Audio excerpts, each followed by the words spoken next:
초대해 주셔서 감사합니다. 함께 예배를 드리고 또 서로 성도의 교제를 나눈다고 하는 것이 얼마나 행복이며 또 이것이 바로 천국이라고 하는 것을 다시 한번 깨닫게 됩니다. 교회 홈페이지 주보를 보면서 교회 소식을 보고 또 여러분들 성도의 소식을 보면서 감사하는 마음이 크고요.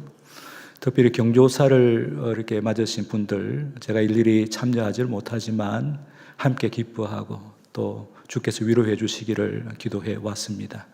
오늘 여러분들 얼굴을 뵙고 또 함께 이렇게 예배 드리는 이 자리가 고향 같고 또 천국과 같습니다. 감사합니다. 오늘 본문은 삭개오의 집에서 예수님께서 하셨던 말씀입니다.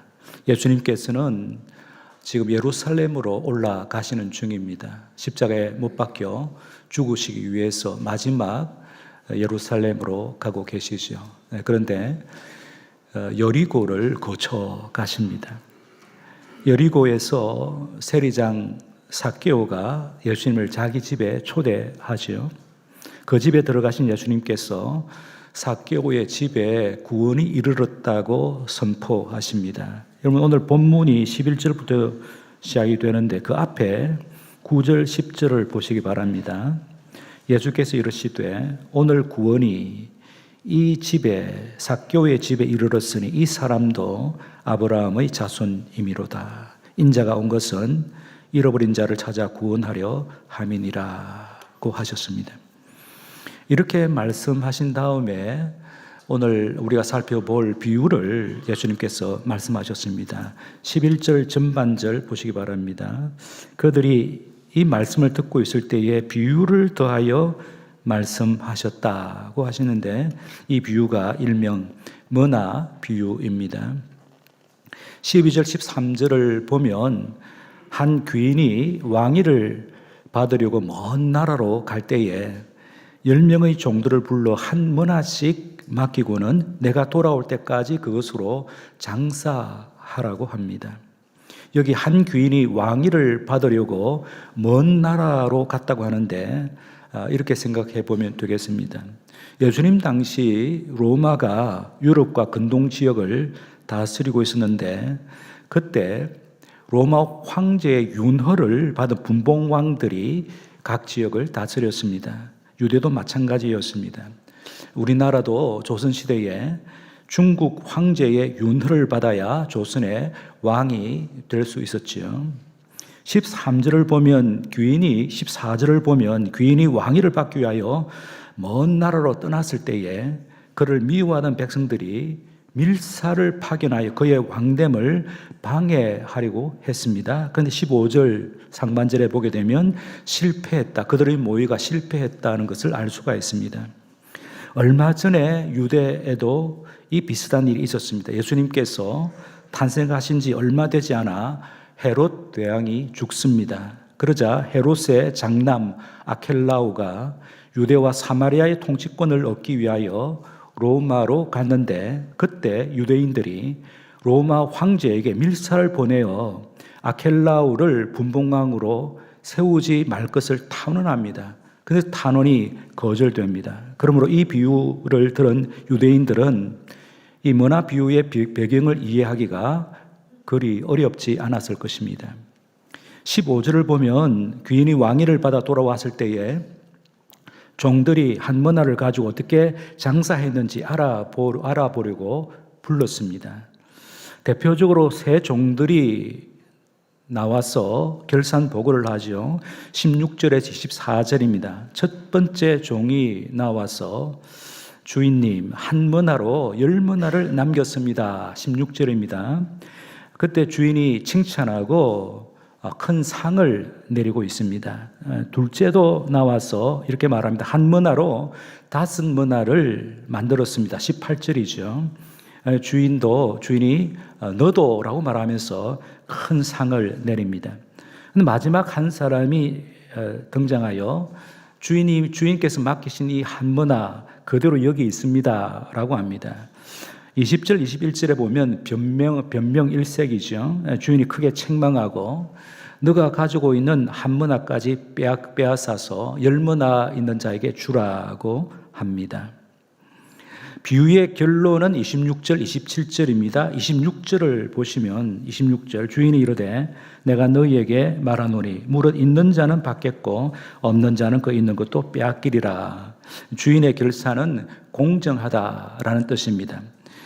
또 비유의 결론 하나는 27절입니다. 그리고 내가 왕됨을 원하지 아니하던 저 원수들을 이리로 끌어다가 내 앞에서 죽이라 하였느니라고 합니다. 저 원수들이라고 하는 건 27절에서 밝히고 있듯이 귀인의 왕됨을 원치 않던 자들입니다. 그리고 14절에서는 귀인이 왕위를 받지 못하도록 밀사를 파견했던 자들이죠. 이들이 엄중한 심판을 피할 수 없다라고 선언합니다. 예수님께서 머나 비유를 말씀하신 이유가 무엇일까요? 11절 다시 보시기 바랍니다. 11절입니다. 그들이 이 말씀을 듣고 있을 때 비유를 더하여 말씀하시니 이는 이 비유를 말씀하신 이유를 밝히고 있지요. 자기가 예수님께서 예루살렘에 가까이 오셨고 그들은 하나님의 나라가 당장에 나타날 줄로 생각함이더라. 간단히 말하면 하나님 나라에 관한 오해를 시정하시기 위해서 머나 비유를 말씀하셨습니다.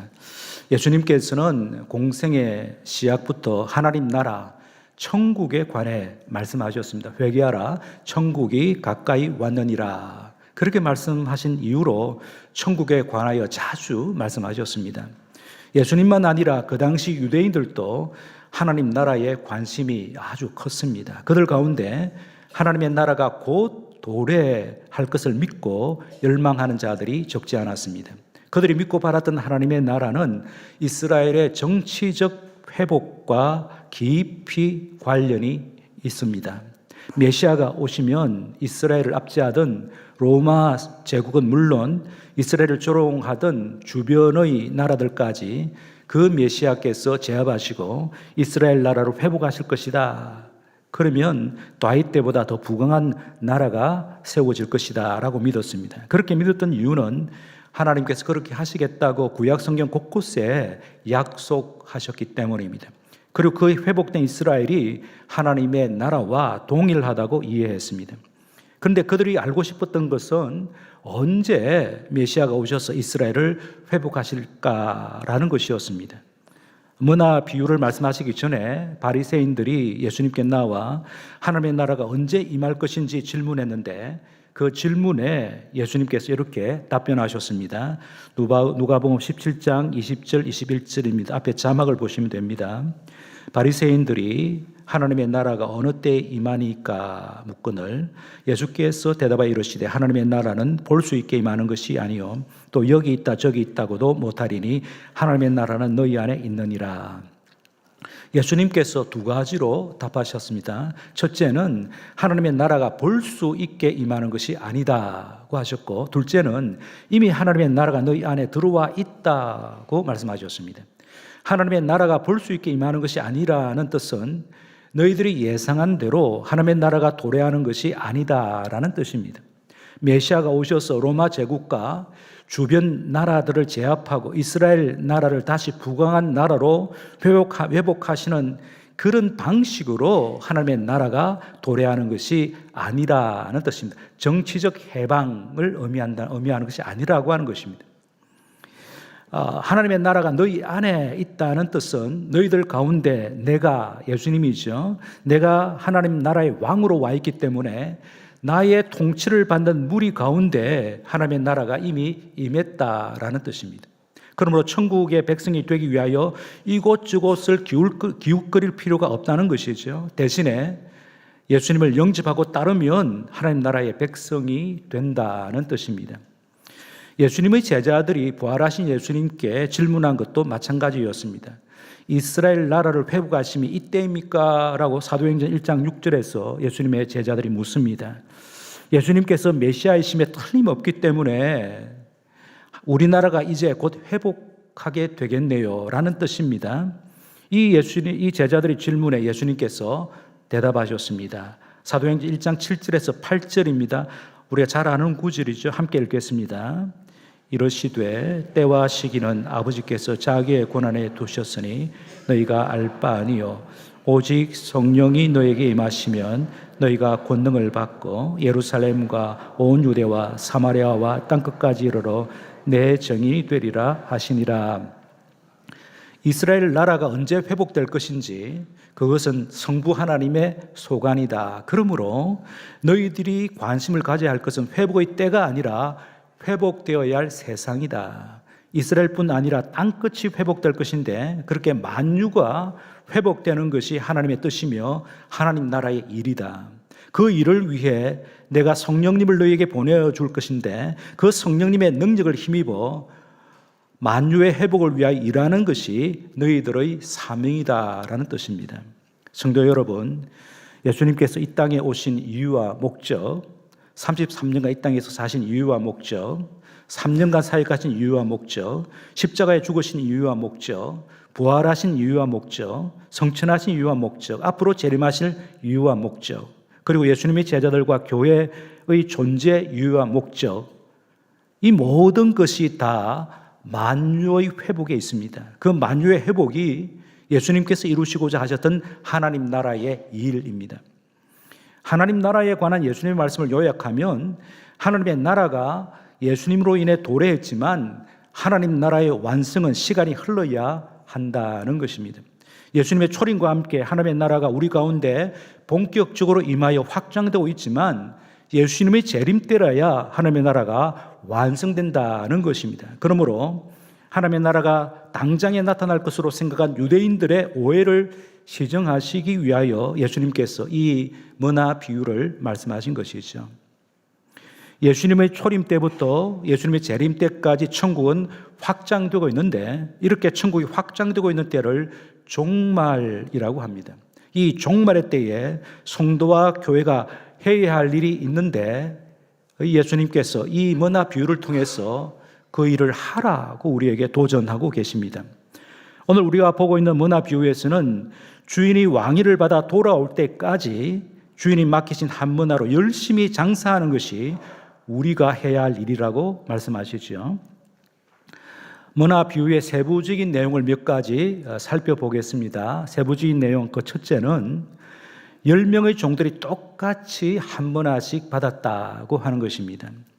여기 머나 비유와 비슷한 비유가 또 있지요. 마태복음 25장에서 예수님께서 말씀하신 달란트 비유입니다. 머나나 달란트는 모두 화폐 단위입니다. 1머나는 100데나리온이고 60분의 1 달란트입니다. 데나리온 하면 노동자 한 사람이 하루에 받는 일당이죠. 그 일당이 10만 원이라고 그러면 1머나는 1000만 원이 되고요. 1달란트는 6억 원이 됩니다. 머나 비유와 달란트 비유가 비슷하면서도 큰 차이가 있는데 달란트 비유에서는 주인이 종들에게 맡긴 분량이 각각 다르지요. 5달란트, 2달란트, 1달란트 맡겼습니다. 환산하면 30억, 12억, 6억이라는 큰 돈을 맡겼습니다. 우리의 건강과 재물, 지식과 재능, 은사와 환경이 제각기 다르다는 것을 시사하고 있습니다. 머나 비유에서는 주인이 종들에게 맡긴 분량이 동일하죠. 각각 한 머나씩 맡겼습니다. 환산하면 1000만 원씩 맡겼습니다. 제각기 다른 우리지만 하나님 나라의 백성으로서 동일하게 받은 선물이 아주 많다는 것을 우리에게 가르쳐주고 있습니다. 대표적으로 에베소서 4장 4절에서 6절을 들 수 있겠습니다. 몸이 하나요 성령도 한 분이시니 이와 같이 너희가 부르심의 한 수망 안에서 부르심을 받았느니라. 주도 한 분이시요 믿음도 하나요 세례도 하나요 하나님도 한 분이시니 곧 만유의 아버지시라. 만유 위에 계시고 만유를 통일하시고 만유 가운데 계시도다. 우리 모든 성도들은 동일한 신분, 동일한 특권을 갖고 있다고 하는 것입니다. 어떤 신분, 어떤 특권을 갖고 있습니까? 우리 모두는 하나님의 자녀요, 예수님의 제자요, 성령의 사람입니다. 한 분 그리스도의 지체이죠. 한 세례를 받아 한 몸 공동체인 교회의 한 식구입니다. 같은 믿음, 같은 소망을 가진 천국의 백성입니다. 천국을 유업으로 받을 하나님의 동일한 후사입니다. 갈라디아서 3장 26절에서 29절에도 같은 뜻으로 말씀하고 있습니다. 너희가 다 믿음으로 말미암아 그리스도 예수 안에서 하나님의 아들이 되었으니 누구든지 그리스도와 합하기 위하여 세례를 받은 자는 그리스도로 옷 입었느니라. 너희는 유대인이나 헬라인이나 종이나 자유인이나 남자나 여자나 다 그리스도 예수 안에서 하나이니라. 너희가 그리스도의 것이면 곧 아브라함의 자손이요 약속대로 유업을 입을 자니라. 우리 모두가 같은 신분, 같은 특권을 가지고 있다. 이것이 한 문화를 받았다라는 뜻이 되겠습니다. 문화교의 세부적인 내용 둘째는 언제까지 한 문화로 장사해야 하는가? 주인이 왕위를 받아 돌아올 때까지 장사라고 하죠. 여기 주인은 예수님이죠.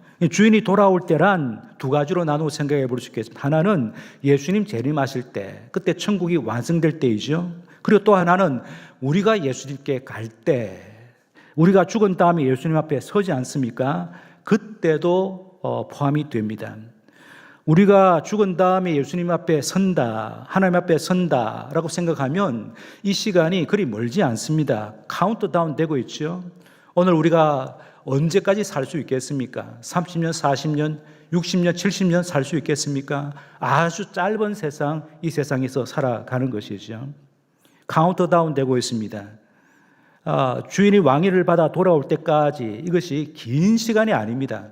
짧은 시간 우리에게 주어져 있다. 짧은 시간 우리가 이 땅에 발을 붙이고 살아있는 동안에 주님께 주신 한 문화를 가지고 주님이 주신 귀한 신분과 특권을 가지고 잘 열심히 살아야 된다. 이런 그런 뜻이 되겠지요. 문화 비유의 세부적 내용, 세부 내용 중에 셋째는 주인에게서 받은 한 문화로 장사하라고 하죠. 경제적인 용어, 상업적인 용어를 쓰고 있는데 장사하는 용어, 장사한다는 게 도대체 뭔가? 앞에서 말씀드린 대로 예수님께서 하셨던 일, 하고 계시는 일은 만유의 회복이죠. 다르게 말하면 하나님 나라의 도래와 완성입니다. 하나님 나라의 도래를 주도하시고 완성하시는 분이 예수님이신데 감사하게도 그 하나님 나라의 확장에 우리를 불러 동력하게 하셨습니다. 그러므로 하나님 나라의 일꾼이 된 우리는 정말 복된 자들이죠. 그래서 설교 제목을 하나님 나라의 일꾼으로 붙였습니다. 만유의 회복을 위해 예수님께서 하셨던 핵심적인 일은 이런 자를 찾아 구원하는 일이었죠. 아까 처음에 보았던 구절입니다. 누가복음 19장 10절 인자, 예수님의 자기 호칭입니다. 인자가 온 것은 잃어버린 자를 찾아 구원하려 함이라고 말씀합니다. 성도와 교회는 예수님의 일을 이어받은 자들입니다. 즉 이런 자를 찾아 구원하는 일에 참여하는 일꾼들이죠. 이것은 지상 대명령과 연결이 되죠. 한 영혼 구하여 제자 삼는 것. 이것을 더 확장하면 주님과 이웃을 섬기는 하나님 나라의 일꾼으로 살아가는 것이라고 볼 수 있겠습니다. 문화 비유의 세부적인 내용 넷째는 어떻게 장사해야 되는가, 어떻게 주님과 이웃을 섬겨야 되는가고 하는 것입니다. 종말의 때에 성도와 교회가 취해야 될 올바른 자세 세 가지만 말씀드리겠습니다. 첫째는 예수님의 증인으로 살아야 합니다. 여기 문화 비유에서 보면 주인을 미워하는 백성들, 주인의 왕됨을 원치 않는 원수들, 주인의 왕됨을 방해하던 백성들 가운데서 주인을 옹호하는 종으로 살아야 함을 암시하고 있습니다. 여기 주인은 예수님이니까, 즉 예수님의 종으로, 예수님의 증인으로 살아야 하죠. 이 증인에서 순교자, 마터가 나왔죠. 그러니까 예수님의 증인으로 살아가려고 하면 당연히 박해를 받을 수밖에 없습니다. 그래서 예수님이 이렇게 말씀하십니다. 마가복음 8장 34절 무리와 제자들을 불러 이르시되 누구든지 나를 따라오려거든 자기를 부인하고 자기 십자가를 지고 나를 따를 것이니라. 예수님의 제자로 예수님을 따라가는 길에는 내 자신을 부인해야 되고 또 자기 십자가, 고난, 박해를 각오해야 된다라고 하는 것입니다.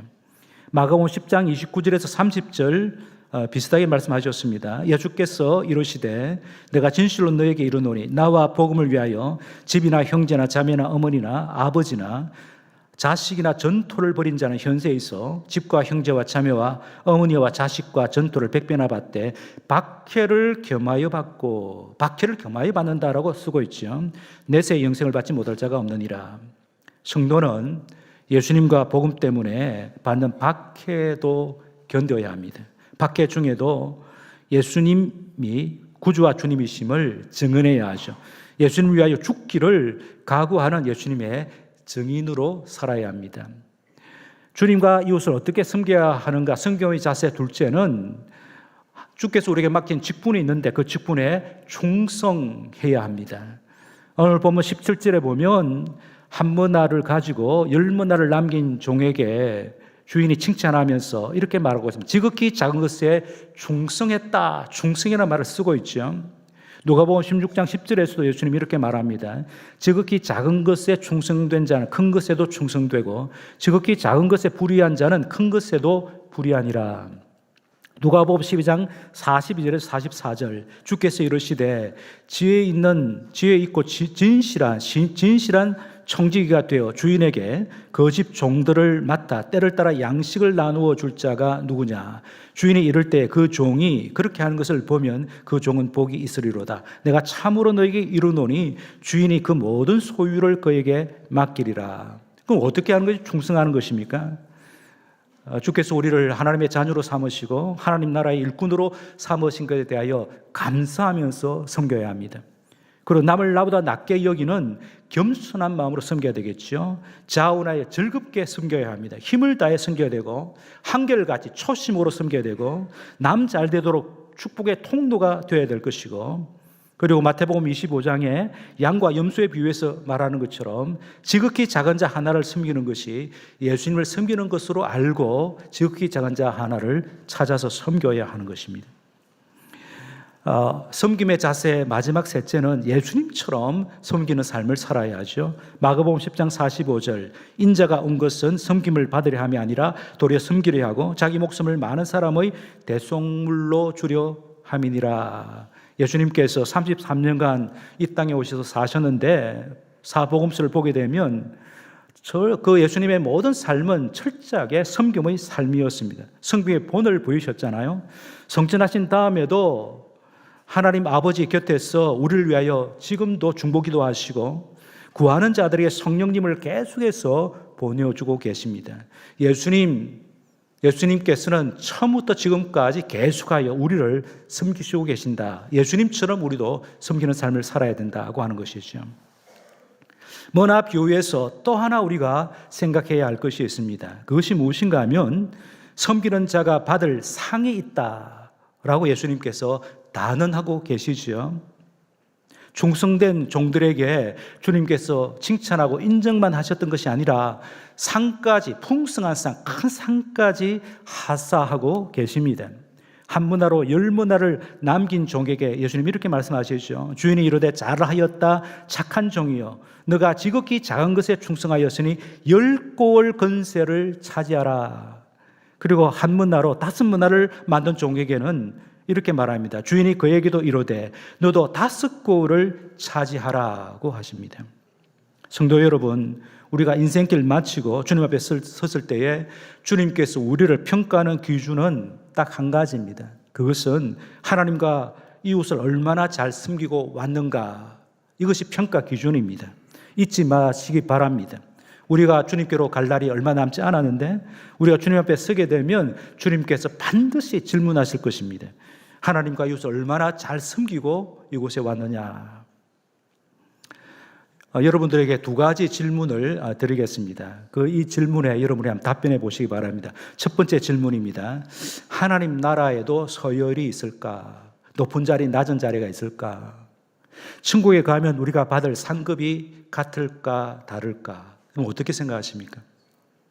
예수님께서 산상수훈 말씀을 하셨는데 그 가운데 팔복에 제일 마지막 복에 대해 이렇게 말씀하십니다. 마태복음 5장 11절 12절 나로 말미암아 너희를 욕하고 박해하고 거짓으로 너희를 거슬러 모든 악한 말을 할 때는 너희에게 복이 있나니 기뻐하고 즐거워라. 하늘에서 너희의 상이 큼이라. 너희 전에 있던 선지자들도 이같이 박해하였느니라. 하늘의 상이 크다고 말씀하셨습니다.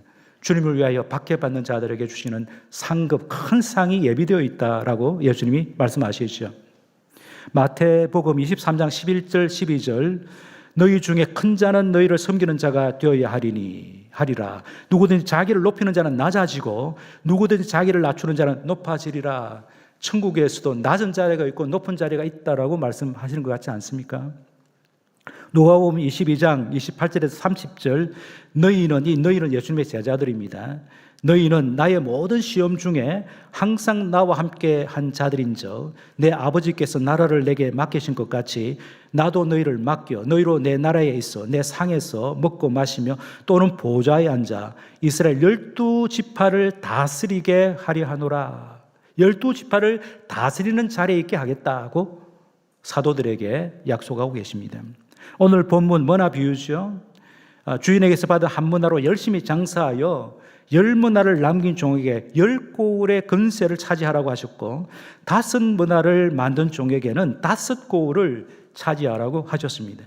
받은 한 문화만 내놓은 종은 크게 책망을 받고 한 문화까지 빼앗겨 버렸지요. 자, 여기 다스린다, 10고울을 다스린다라는 뜻이 무슨 뜻일까요?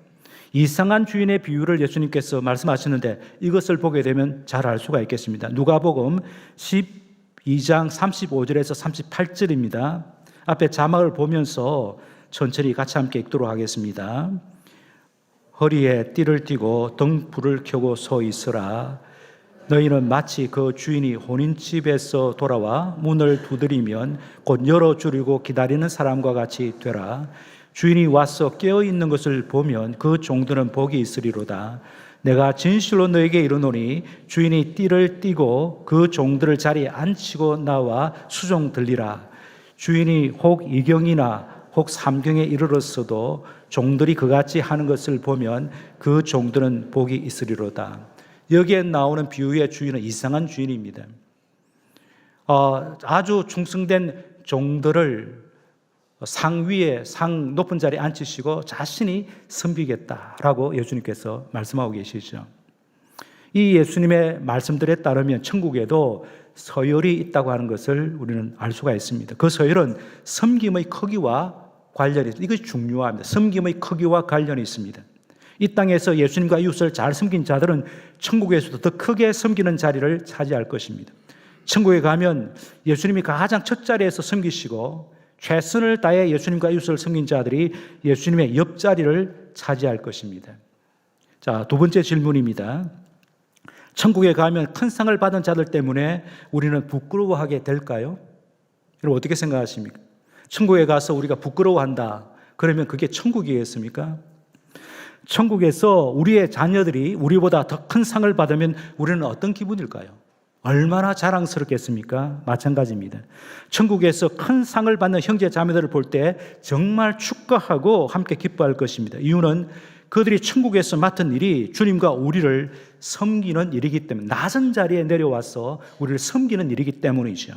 더구나 주님께서 나에게 주신 상을 헤아려 볼 때에 크고 놀라운 은혜에 감사와 찬송을 드릴 수밖에 없을 것입니다. 머나 비유를 잘 해설한 성경 한 권을 들으려고 하면 저는 갈라디아서를 들고 싶습니다. 갈라디아서는 자유의 대헌장이라는 별명이 붙은 책입니다. 여기서 갈라디아에서 두 가지의 자유를 말하는데 소극적인 자유와 적극적인 자유입니다. 소극적인 자유에 대해서는 갈라디아서 5장 1절이 잘 밝히고 있죠.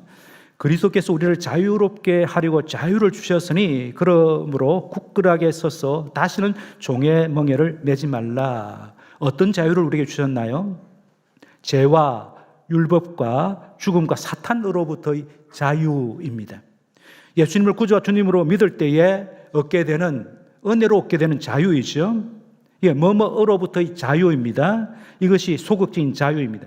그러나 갈라디아서에서는 소극적인 자유만 말하는 것이 아니라 적극적인 자유를 더 강조하고 있습니다.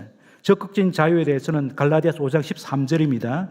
형제들아 너희가 자유를 위하여 부르심을 입었으나 그러나 그 자유로 육체의 기회를 삼지 말고 오직 사랑으로 서로 종노릇하라. 아까 우리가 5장 1절에 보았을 때는 종의 멍에를 매지 말라고 그랬는데 5장 13절에서는 종이 되어라고 말씀하십니다. 이게 적극적인 자유죠. 우리 주님께서 우리에게 자유를 주셨습니다. 특권을 주셨습니다. 향유해야 합니다.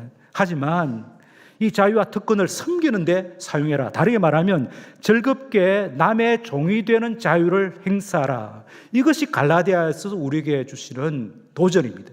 즐겁게 남의 종이 되는 자유를 행사하라고 하는 것입니다. 어떻게 하면 예수님처럼 섬기는 자가 될 수 있을까요? 한마디만 딱 말씀드리면 성령으로 충만하면 예수님처럼 잘 섬기는 자가 될 수 있습니다.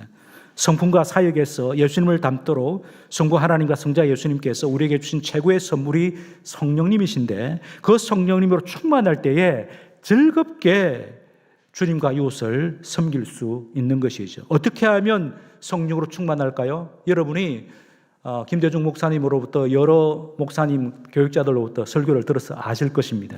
어떻게 하면 성령으로 충만하게 될까요? 세 가지만 말씀드리겠습니다. 첫째는 성령의 충만을 사모하고 기도하시기를 바랍니다. 성령님의 충만을 사모하고 기도하시기 바랍니다. 성령의 내주로 만족하지 말고 성령님 충만하기를 원합니다. 사모하고 기도하시면 적절한 때 여러분들에게 성령으로 충만하게 하시죠. 어떻게 하면 성령으로 충만해질까요? 둘째는 회개하는 것입니다. 왜 그러느냐 하면 성령이 말 그대로 거룩하신 영이시잖아요. 우리 안에 불결한 것이 있으면 성령으로 충만해질 수가 없습니다. 우리의 불결, 우리의 욕심 이것을 내놓고 회개해야 되죠. 회개의 본질 중에 가장 중요한 것은 주인을 바꾸는 것입니다. 내가 나의 주인이 아니라 주님이 내 주인이시다. 그래서 주인 바꾸는 것을 해야 되는 것이죠. 내가 주인 노릇한 것을 회개해야 하는 것이죠. 억지로 섬겼다든지 체면으로 섬겼다든지 기분이 내키면 섬기고 기분이 상하면 섬기지 않고 이런 얕은 섬김을 회개해야 합니다. 어떻게 하면 성령으로 충만할까요? 이 세 번째가 아주 중요한데 주님과 친밀하게 교제하면 성령으로 충만하게 됩니다. 예수님께서 십자가에 달려 죽으시기 전날 밤에 제자들과 함께 최후의 만찬을 드시면서 제자들에게 약속과 당부의 말씀을 하셨습니다. 다락방 광화이죠. 이 광화에서 예수님께서 제자들에게 내 안에 거하라, 나의 사랑 안에 거하라고 당부하셨습니다. 그러면 많은 열매를 맺을 것이다 라고 약속하셨습니다. 자, 요한복음 15장 7절에서 9절입니다. 우리 함께 읽도록 하겠습니다. 너희가 내 안에 거하고 내 말이 너희 안에 거하면 무엇이든지 원하는 대로 구하라. 그리하면 이루리라. 너희가 열매를 많이 맺으면 내 아버지께서 영광을 받으실 것이요 너희는 내 제자가 되리라. 아버지께서 나를 사랑하신 것 같이 나도 너희를 사랑하였으니 나의 사랑 안에 거하라. 예수님께서 제자들에게 당부하셨습니다. 나 안에 거하라. 내 안에 주님 안에 거하라. 주님의 사랑 안에 거하라. 주님과 친밀하게 구하라. 교제하라. 주님과 친밀하게 교제하라. 약속의 말씀, 명령의 말씀을 붙잡고 기도하라고 말씀하셨습니다. 이건 친밀하게 교제하라고 하는 뜻이죠. 그럼 어떤 약속이 주어졌습니까? 주님과 친밀하게 교제하면 주님의 사랑으로 충만하게 되죠. 그러면 형제와 이웃을 사랑할 수 있는 넉넉한 힘이 생깁니다. 즉 주님께서 부어주시는 사랑으로 형제와 이웃을 잘 섬기게 되죠. 형제와 이웃을 사랑으로 섬기면 더 잘 섬기라고 성부 하나님과 성자 예수님께서 성령을 한없이 부어주십니다. 이것이 성령 충만입니다. 주님의 사랑 안에 거하는 자, 주님께 받은 사랑을 이웃에게 풍성히 나누는 자에게 주님께서 베푸시는 최고의 복이 성령의 충만입니다. 성령으로 충만한 우리 모두가 되기를 주님의 이름으로 축복합니다. 말씀을 맺겠습니다. 지금 이 시간 우리 주님께서 우리 가운데 서 계신다면 우리는 어떻게 하겠습니까? 주님을 즐겁게 환영하겠지요. 내가 가지고 있는 모든 것을 들여서 주님을 섬기려고 할 것입니다. 그런데 우리 주님께서는 우리 곁에 있는 형제와 이웃을 섬기라고 하십니다. 그러면 주님께 하신 것으로, 주님께 한 것으로 받겠다고 하십니다. 성도 여러분, 주님께서 우리에게 맡기신 분들이 우리 곁에 있습니다. 특히 우리가 섬겨야 할 지극히 작은 자가 지금 우리 곁에 있습니다. 가족들, 친지들 가운데 관심을 기울여야 할 자가 누구일까요? 학교 친구나 선후배나 선생님들 가운데 가장 먼저 섬겨야 할 자가 누구입니까? 직장 동료나 상관이나 부하 직원들 가운데 나의 도움이 가장 필요한 자가 누구입니까? 자주 만나는 이웃들 가운데 누가 나의 우선적인 섬김의 대상입니까? 여기 대전에서 우리 교회가 가장 먼저 섬겨야 할 자들이 누구입니까? 교회 지체들 가운데서 지혜와 목장 안에서 가장 가까이 다가가 사랑으로 섬겨야 할 자가 누구입니까? 주님께서 우리 곁에 이런 분들을 이미 보내주셨습니다. 주님께서 그들을 품에 안고 계시지요. 그러면서 너희들도 다가와서 품에 안으라고 하십니다. 섬기라고 하십니다. 나를 영접하듯이 그들을 영접하라고 하십니다. 왜 우리 주위에 병든 자가 있습니까? 경제적으로 어려운 자의 소식이 들리는 이유가 무엇입니까? 왜 우리 주변에 삶에 지친 이웃들이 있습니까? 실패한 자, 시리에 빠진 자들이 우리 주위에 있는 이유가 무엇입니까? 부부 관계, 부모와 자녀 관계가 원만하지 못한 자들이 우리 주변에 있는 이유가 무엇입니까? 주님께서 우리에게 좋은 기회를 주셨습니다. 섬김의 기회이죠. 주님을 기쁘시게 할 수 있는 찬스를 얻은 것입니다. 이 기회를 놓치는 것보다 더 아까운 것은 없을 것입니다. 한 문화로 10문화와 5문화를 만든 종들처럼 주님과 이웃을 더 잘 섬기는 하나님 나라의 신실한 일꾼들이 다 되시기를 주님의 이름으로 축복합니다.